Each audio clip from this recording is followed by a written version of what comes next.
ভালোবাসতাম, আমার প্রাণের চেয়েও বেশি। তবুও যে আমার হাতেই তার মৃত্যু হলো। কেন হলো জানো? কারণ আমার হৃদয়ে সন্দেহের বিষ ঢেলে দেওয়া হয়েছিল। আমি আমি বিশ্বাস করেছিলাম, কিন্তু সে আমাকে প্রতারণা করেছে। অথচ অথচ এখন বুঝতে পারছি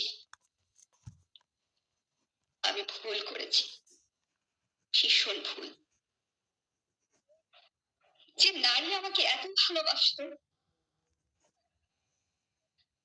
তাকে আমি নিজের হাতে হারালাম। এই অপরাধের ভার নিয়ে আমি কিভাবে বাঁচবো?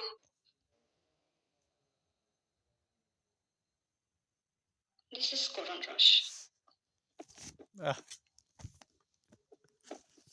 এই রসের মধ্য দিয়ে আমরা আমাদের ভিতরে যন্ত্রণা, আমাদের ভিতরে কষ্ট, কান্না,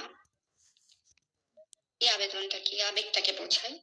এই রসটার নামই হচ্ছে করুণ রস। ম্যাম, আমি আপনাকে অর্ধেক দেখতে পাচ্ছি। আচ্ছা,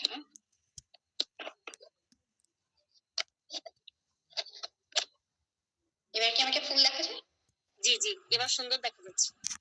থ্যাংক ইউ। আচ্ছা, আমরা করুণ রসটা সম্পর্কে কি বুঝলাম? করুণ রসটা আসলে কি?